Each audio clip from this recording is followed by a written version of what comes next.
Welcome, True to Blueprint with Dawn Marie Sargent. I've got sniffles. It's spring. Hay fever. No, hay fever's in the fall. Well, anyway, something. Okay, we clinched. We have a playoff spot 2 years in a row. How good are we? Well, we're going to talk about that today. At the top, I'm going to talk about why ex-hockey players should just go somewhere and find a nice business to run or a nice thing to invent and not be on hockey broadcasts. Because then I don't like them. Dave Poulin said the most peculiar thing the other night. He said, pretty soon there won't be any fighting. There's barely any now. And someone did catch him with that and did ask him later, what do you mean there's no fighting in hockey and that'll be gone soon? He said it just happened because we don't want to show kids how we really feel. Okay, so in other words, you're saying that the one place you're allowed to say, that's it, right now, we're done, drop the gloves, we're going to fight, and then a lot of times, I mean more often than you know, people end up very much liking each other out of these circumstances. Then we're going to instead have circumstances where people get back at people in some sneaky way, in some way that some new girlfriend and my boyfriend would, I don't have a boyfriend right now, please don't start things. Anyway, that this new girlfriend would like think I was doing evil stuff to her, and maybe I was, maybe I wasn't, you know. I mean, sure, you don't incur the 5 minutes each. But frankly, hockey sends a really good message. Because they say if you have a healthy way to let out that aggression, get it done. There's no reason to carry that along with you. It's not affecting your ego. It's affecting how you feel about your body right there. And if somebody's pushing you around the wrong way, you want them to come after you later and try to actually hurt you? No. You want to be able to challenge them right then. Guys like Brad Marchand, too small. He will look stupid in a fight. Kind of forced to do it, although, come on, Brad.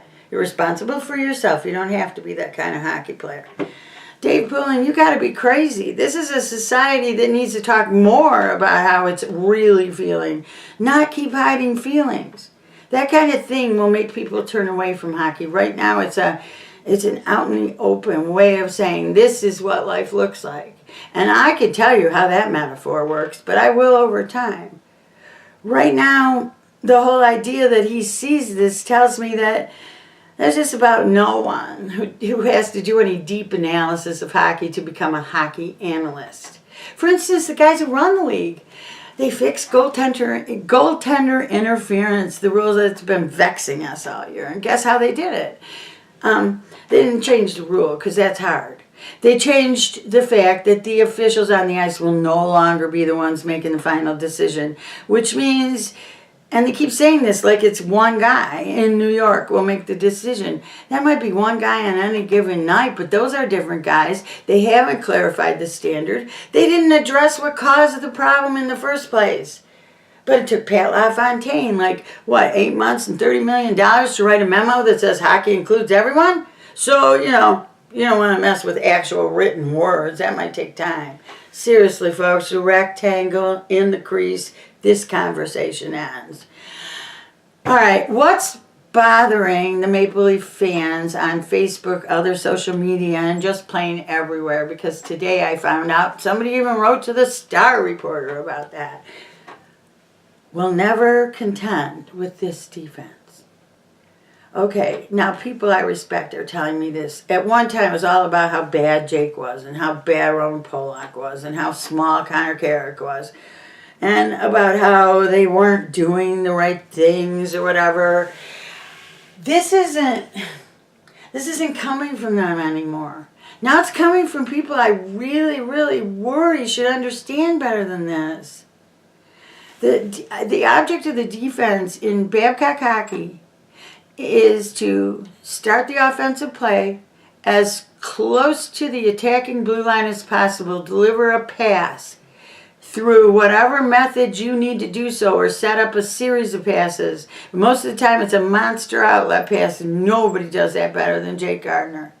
Your other job is that once you attain the zone, you take the strong point. And, most of the time that's the left, but That's just something they don't call it strong because it's the left, okay? They call it strong because it's not always the left. So, and then most of the time a forward, often Mitch, I've noticed, takes the other point and hold the zone. There's 5 of us. There's 5 of them. There's 1 puck. Why would we have to change from an offensive hockey team to a defensive hockey team in the course of 200 feet? In the old days, and this is, why there were more fights, you stopped the play all the time. There were all these tactical face-offs. There were all these moments you were getting pucks coming out to places you didn't expect, and the fact that at any moment you could freeze the puck and arrange for a face-off to happen or for a play to stop somewhere. And you needed defensemen to understand how to do that. And then you needed defensemen who understood how plays would develop off of these very varied face-offs. You could have a face on top of the circle. There were face-offs everywhere because the play kept stopping. The rule was if the referee, if the linesman watching loses sight of the puck, he blows the whistle. Now, can you imagine how many whistles there would be? Now they say keep it moving, keep it going. And I like this rule. It doesn't let the whistle blow when you're most pushing and shoving, which created a lot of reasons for people to start fighting, which again, I don't love when people fight. That's not what I'm about. I just don't like dishonesty, and somehow those two get wrapped together. Okay, the other thing is that the positional play required to do the kind of thing you're talking about usually comes up in a penalty kill, and nobody's saying our penalty kill isn't good enough to contend. Our penalty kill is scary good, okay? You don't let them in the zone. That's the forward's job. The forwards need to skate anybody trying to come in into an unfavorable position to make their next play. This is how it's done. The defense intercepts pucks. If they're coming in, the defender plays the pass, the goalie plays the shot. These are old ideas that are like phrases, but so is calling defensemen plugs. Now, once you say that, you're saying that somehow their job is different and they're supposed to stop something from happening. It's just not possible. And the longer that you continue to believe you can get a winning hockey team by defining certain people as responsible for stopping goals, they're just less responsible for scoring goals because they have to scoot back if things start to turn. But they're not ever off of offense. And the minute you start in possession hockey to play defense, you start to lose. You've got to constantly be attacking when you have the puck, and when you don't have the puck, you're looking for a way to start another attack.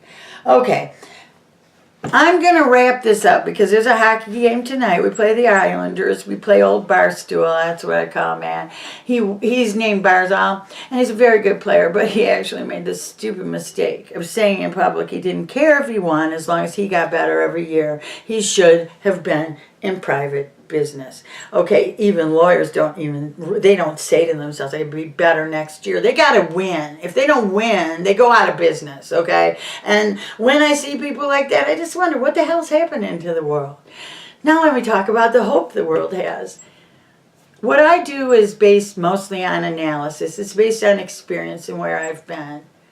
Steve Dangle's Leaf Fan Reaction, which is LFR, put it into your search on your YouTube. I'm telling you, if you have not seen what this guy does, you're robbing yourself. It's the kind of thing when you taste something good for the first time, you go, how do I live without this? That's Steve Dangle. He's the heart. He's the soul. He did this when there was no hope, and he's doing it now. And he reflects a certain part of the culture I never even have a recognition of. I don't like to say an insider, but I have been an insider at times. And the way I've managed to do the press of things has always sort of put me in a position to not be able to express myself as fully as I want. Believe it or not, this is not as fully as I could have expressed myself. But Steve does it from the heart of the fan. I've never seen anybody do this better, and I have been in performing arts my whole life. I see this guy, and I just say, at my best, I couldn't be that good. And I'm telling you right now, watch Steve Dangle's Leaf Fan Reaction before you watch this. Let's call it a prerequisite. Because I react to the fans, and he sort of gives me the idea of the emotional investment. But he's just so talented, you got to see it. Then, wrapping up here, I'll tell you another person you got to check out is Alyssa Hope. Alyssa Hope, one word for the Alyssashope. Alyssa Hope. She's a Penguins fan, but she doesn't talk about her team in that same way. She tells you about hockey players. And she does something that's so unique in that she might just be another one of those people who doesn't have the most, animated personality for being on YouTube. But she does such a great job putting together her more than just a hockey player and 5 things this one hates, or 5 players this one doesn't want to see, or 10 times this guy almost lost his temper. These are great features. You don't see them on the hockey broadcast anymore. And her way of providing the narration is almost a little sarcastic and a little fun. I just love watching them. I get a big kick out of it. Your life isn't complete as a hockey fan without those 2 things. Okay, I'm going to wrap up now. I want to wrap up every time with a quote. Today, this one comes from Calvin Coolidge, okay? He's not, like Mr. Oh boy, we really gotten a good depression on him. But yeah, the fact is, not all people who know what they're talking about know how to do what they're talking about. So let me put that to you with this one. All growth depends upon activity. There's no development physically or intellectually without effort. And effort means work. Okay? That is something you should consider. It's a great quote. It's definitely consistent with the blueprint in Babcock hockey. And I am going overtime, so I'm going to go watch hockey. I'll be back. I promise.